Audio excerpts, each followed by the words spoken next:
Gadis cantik ini bernama Niken Sulastri. Ia hidup di sebuah desa yang penuh dengan damai, tentram, dan keindahan. Desa Minggir Sari namanya. Niken Sulastri tinggal di rumah yang sangat sederhana, terbuat dari papan dan bambu. Dan ditemani oleh ibunya yang sudah tua. Ibu Jumiati namanya. Ibu Jumiati bekerja sebagai buruh tani. Menanam padi, memilah rumput, menabur pupuk, dan memanen padi. Sedangkan Niken Sulastri sebagai buruh panggilan. Mencuci baju, menyetrika, dan bersih-bersih rumah. Pada suatu hari, di pagi yang cerah, Niken Sulastri disuruh ibunya berbelanja ke pasar. Tapi di tengah jalan, langkahnya dihentikan oleh seorang pemuda. Berhenti? Siapa kamu? Berani lewat sini? Namaku Niken, Bang. Ada apa, Bang? Serahkan tas dan perhiasan kamu. Jangan, Bang. Ini milik ibu saya. Saya mau belanja. Laki-laki itu setengah memaksa. Datanglah laki-laki lain melerai pertengkaran mereka. Akhirnya laki-laki berjaket hitam itu agak ciut nyalinya dan pergi meninggalkan mereka. Setelah laki-laki berjaket itu pergi, mereka pun saling berkenalan.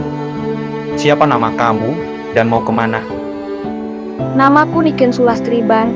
Dan aku mau belanja ke pasar. Siapa nama Abang? Namaku Lelono Srenggi, dan aku sedang menggembala kambing. Baiklah, mari aku antar. Akhirnya, Lelono Srenggi mengantar Niken Sulastri sampai perbatasan desa.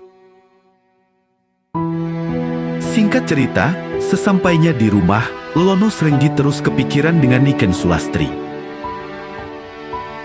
Dalam hati, kapan akan dapat bertemu lagi? Beberapa hari kemudian, diputuskanlah untuk mencari keberadaan Niken Sulastri.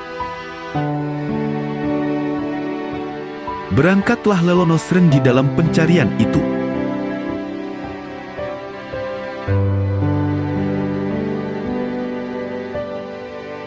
Dia bertanya ke sana kemari tentang keberadaan Niken Sulastri. Begitu panjang perjalanan Lelono Srenggi, akhirnya sampailah di rumah Niken Sulastri. Nampaknya ini rumah kamu, Niken. Aku telah mencarimu kemana-mana. Turunlah, nanti aku perkenalkan dengan ibuku. Sejak perkenalan itu, aku selalu teringat padamu, dan aku sering tidak bisa tidur. Sebegitu juga aku, Bang. Aku selalu ingin bertemu. Lama mereka berbincang-bincang, tiba-tiba muncullah dari dalam rumah seorang ibu-ibu. Dialah ibu Niken Sulastri. Ada siapa, Niken? Ini temanku, Ibu, yang kuceritakan tempo hari, yang sudah menolongku. Ayolah, buatkan minum untuk dia.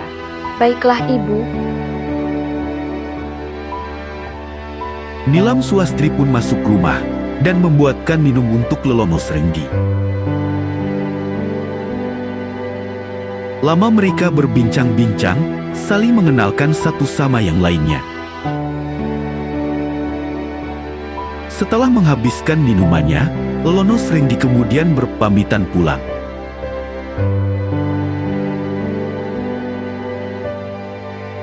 Sesampainya di kerajaan, Lelono Srenggi menghadap Ayahanda Raja.